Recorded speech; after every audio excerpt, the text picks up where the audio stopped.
So, I want to take you along on my next project.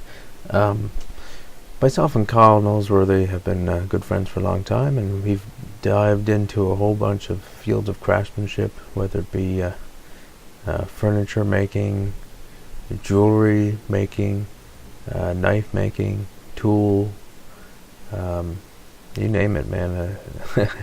I've tried so many things, I'm forgetting a few now. But the recent one is knife making. I made a knife a couple of years ago out of an old file.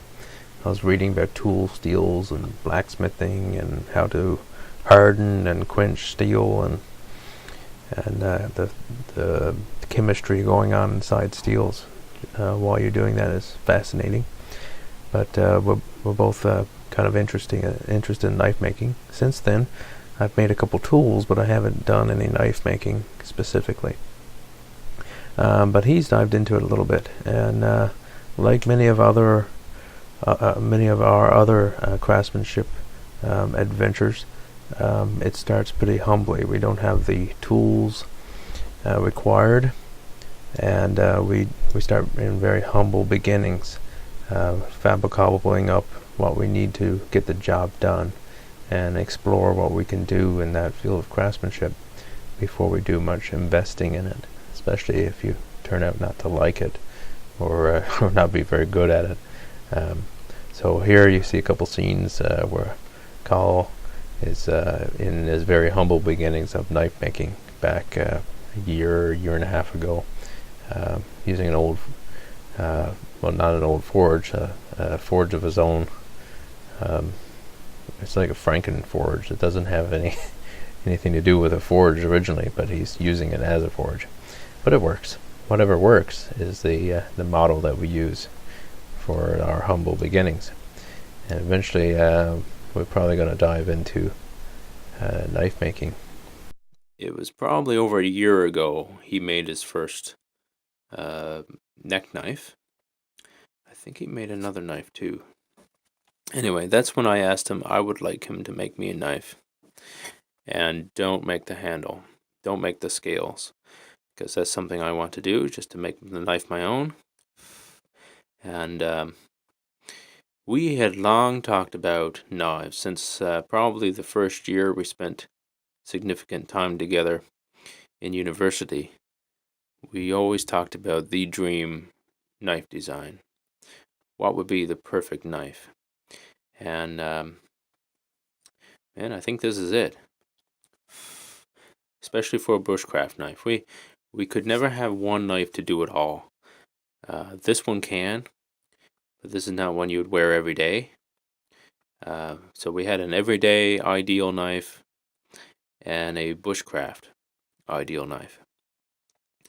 Anyway, this is the bushcraft ideal knife, I think. Although I'd be tempted to wear it every day. This is, yeah, it's going to be a joy and a privilege to make the scales for this and the sheath. And I hope you join me for the experience. I got a couple plans. I'm going to do a liner of this knife with serpentinite. Serpentinite is a stone found in Newfoundland. It's a beautiful kind of spruce green color. It's got to be one of my favorite knives. Favorite stones. I work in a stone craft, kind of a custom stone craft business, tourism based mostly, and we work with stone from all over the province of Newfoundland, Labrador. If you called Mars Minerals. If you're in the area and you stop by, I'll be happy to show you the workshop and show you a bit of what we do there. But I'm going to ask the Mars Mineral employee me to make the backyard hobbyist me some scales for this knife. So we're going to do a serpentinite liner, tang liner, with a black walnut handle material. Just take a look at the black walnut. So this is my black walnut. Beautiful wood.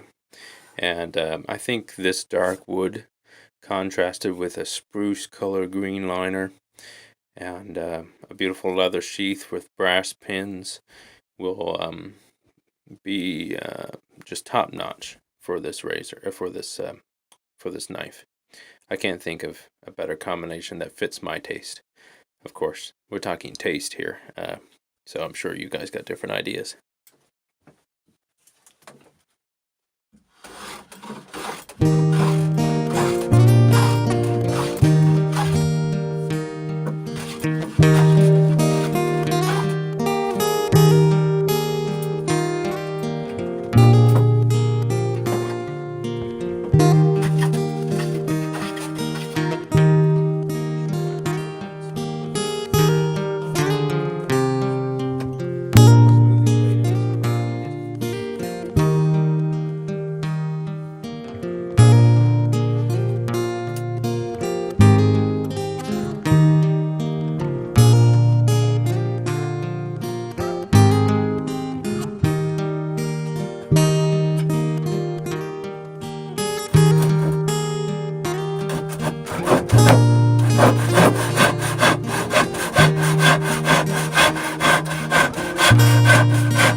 Before we can use these walnut scales, we have to attach the stone liners first. At this point, I haven't decided what type of stone I want to use, whether it be the serpentinite I've finally decided on, or a couple other choices I have in mind.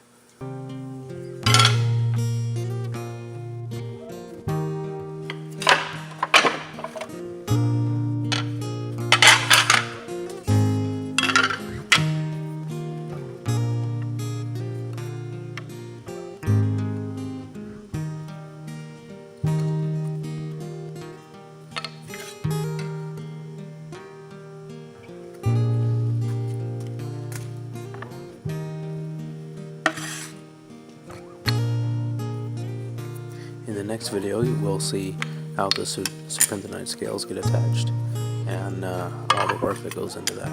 So, see you next time.